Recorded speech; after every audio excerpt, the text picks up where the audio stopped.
नमस्कार. आजच्या भागात आपण बघणार आहोत. इकडे सगळेजण जीवाला प्रश्न विचारत असतात. जीवा सांगा नेमकं घडलं तरी काय आहे, कोणी काय केलं आहे हे सगळ्यांना कळायला पाहिजे. तेवढ्यात त्याला मानिनी विचारते, जीवा काय झालं आहे सांग ना आम्हाला, असं गप्प राहू नको, सगळ्यांचा गैरसमज वाढत आहे. तेव्हा तो म्हणतो मीच आजीचा हार विकला आहे. हे ऐकल्यानंतर पार्थ म्हणायला लागतो, का विकला तू? तुला काय गरज होती हार विकायची? तुला मला एकदा सांगता आलं नाही का कशासाठी हे सगळं केलं? तेव्हा तो म्हणतो, दादा मला गरज होती म्हणून हे सगळं केलं आहे. तेव्हा तो म्हणतो, काय गरज होती? काय एवढी मोठी गरज होती जे तुला हार विकायला लागला? तेव्हा तो म्हणतो, आनंद निवाससाठी. हे ऐकल्यानंतर वसुधा मध्ये येते आणि म्हणायला लागते, म्हणजे माझ्या आईने तुला जो हार दिला होता तो तू विकून टाकला. आणि तो कशासाठी विकला? मी तरीही माझ्या आईला म्हणत होती की तो हार स्वतःच्या नातीला दे, रम्याला दे, पण तिचा तुझ्यावरती जीव ना, आणि म्हणून तिने हार तुला दिला, पण तूने त्या हाराचा सौदा केला. खरं म्हटलं तर लाज वाटायला पाहिजे की हे सगळं तू केलं आहे. मला तरीही मी आईला समजत होती की तो हार असं काही करू नको, पण आईने एकदाही माझं ऐकलं नाही, त्याच्याचमुळे तर तो हार तुझ्याकडे गेला आहे आणि सगळ्याच गोष्टी खराब झाल्या. हे सगळं तर मला समजूनच चुकलं आहे. तू हे सगळं त्या नंदिनीसाठीच केलं असणार ना. तेव्हा जीवा खूप चिडून गेलेला असतो. तेवढ्यात रम्या म्हणते, म्हणजे या सगळ्याला दोघांची साक्ष आहे. जीवा खरं शेम ऑन यू का तू आजीचा हार विकला. तेव्हा विक्रम म्हणायला लागतो, तुम्हाला हे सगळं काही सोपं वाटते का? तेव्हा मानिनी विचारते, मला खरं सांगा तुम्हाला हे सगळं कुठे कळलं? तेव्हा तो म्हणतो, खरं म्हटलं तर तू आत्ता मुद्द्याचा प्रश्न विचारला आहे. हे कळण्यासाठी मी आपण ज्यांच्याकडून कधीही कितीही दागिने आणतो ना त्या ज्वेलर्सकडे गेले होते. तेव्हा त्यांनी मला विचारलं, तुम्ही तर दागिने पॉलिश करायला आले आहेत आणि तुमचा मुलगा हे तो हार विकून गेला आहे. म्हणून तर त्यांच्यासमोर मी काय बोलू की माझ्या आणि माझ्या मुलामध्ये संवाद होत नाही, आमच्यामध्ये काही कनेक्शनच नाही. इतकी लाज वाटली ना मला की हा माझा मुलगा आहे. तेव्हा नंदिनी म्हणायला लागते, अहो सांगा ना हे सगळं तुम्ही का केलं, कशासाठी केलं, काय गरज होती? तेव्हा तो म्हणतो, हे सगळं आनंद निवाससाठी झालं आहे. हे ऐकल्यानंतर वसुधा मध्ये येते आणि म्हणायला लागते, आता तर ही सावसूटपणाचा आव्हानात आहे, सगळ्या नंदिनीमुळेच झालं आहे. तेवढ्यात पार्थ म्हणायला लागतो, जीवा मी त्या दिवशी तुला विचारलं होतं, मग तुम्हाला का सांगितलं नाही, काय घडलं होतं? तेव्हा जीवा सांगायला लागतो, खरं म्हटलं तर त्यावेळेला माझ्याकडे कोणतीच गोष्ट नव्हती आणि मला हे सगळं करायला लागलं, माझी एक चूक झाली होती. तेव्हा नंदिनी म्हणायला लागते, यांची नाही, खरं म्हटलं तर ती माझी चूक आहे. तेव्हा जीवा म्हणतो, नको नंदिनी यावेळेला मला पाठीशी घालू नको, मी आहे ना, मी सगळं बघून घेतो. आणि खरं म्हटलं तर माझा व्यवहार चुकला म्हणून हे सगळं झालं. तेव्हा मानिनी विचारते, कोणाबरोबर तू व्यवहार केला जो चुकला? तेव्हा तो म्हणतो, खरं म्हटलं तर मी काकांच्या बरोबर व्यवहार केला होता आणि त्याच्याचमुळे हे सगळं गडबड झालं आहे. तेव्हा सगळे विचारतात, नेमकं प्रकरण काय आहे, सविस्तर आम्हाला सांग. जीवा सांगायला लागतो, आनंद निवासचा सौदा झाला होता आणि तेव्हा त्याने विचारलं होतं की हे तर काहीतरी वेगळी लोकेशन होती ना, पण आता ही लोकेशन कशी काय आहे? त्यानंतर निलाव झाला आणि त्या निलावामध्ये त्याने ती जमीन विकत घेतली आहे 10 करोड मध्ये. तेव्हा मानिनी म्हणते, एवढं सगळं झालं नंदिनी, आपण दररोज बोलतो ना ग, तू एका शब्दात सुद्धा मला बोलली नाही, एवढी परकी झाली का तुझ्यासाठी सासू?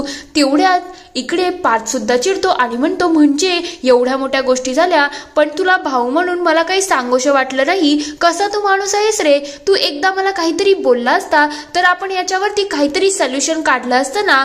तेव्हा विक्रम सुद्धा म्हणायला लागतो, आता तर खरंच मला तुझी लाज वाटत आहे. तुला एकदा बोलायला काय झालं होतं, एकदा काहीतरी बोललं असता, काहीतरी केलं असतं तर गोष्टी सोप्या झाल्या असत्या.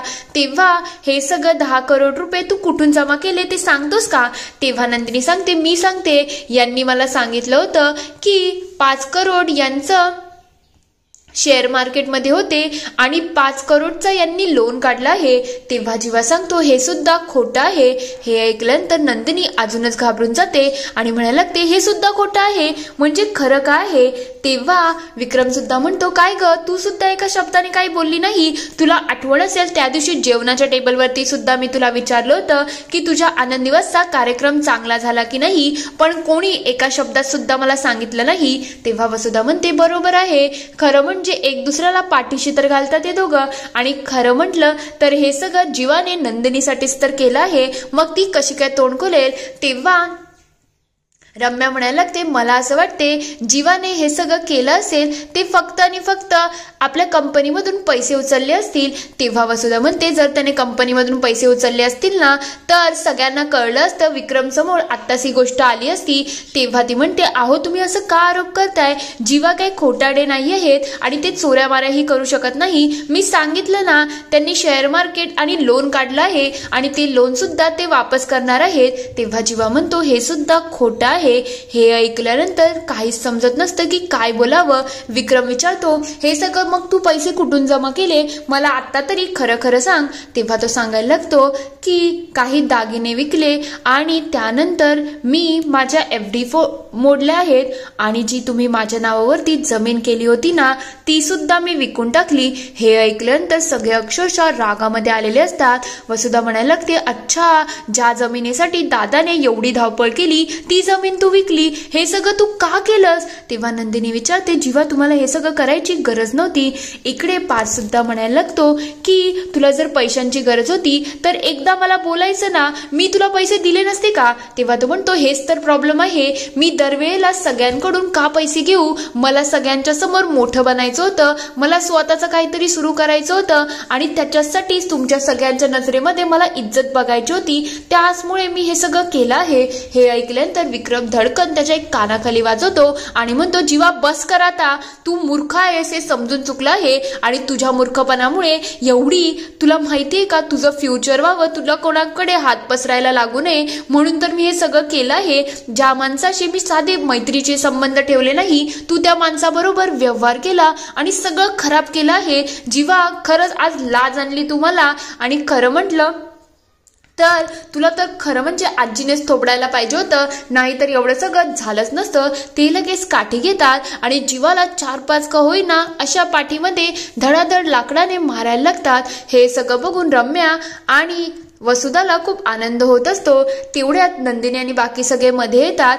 काव्या लगेच नंदिनीला बाजू घेते. पार्थ इकडे विक्रमला थांबवतो आणि तेव्हा नंदिनी म्हणायला लागते, सॉरी बाबा, आमच्याकडून चूक झाली आहे. तेव्हा ती म्हणते, किती पाठीशी घालशील तुझ्या नवऱ्याला? त्याने चूक नाही, घोर अपराध केला आहे. त्याच्यासाठी मी ती जमीन त्याचा एक असेट म्हणून ठेवला होता की त्याला पुढे जाऊन काही प्रॉब्लेम येऊ नये आणि त्याने तीच जमीन विकली. मी काय करू तू सांग ना? म्हणजे मला काहीच समजत नाहीये. हे सगळे एक दुसऱ्याला अडवण्याचा प्रयत्न करत असतात. तेवढ्यात वसुधा म्हणते, हे सगळं तर याने त्या नंदिनीसाठीच केलं आहे ना, मग तू जीवाला एकट्याला का दोष देतो?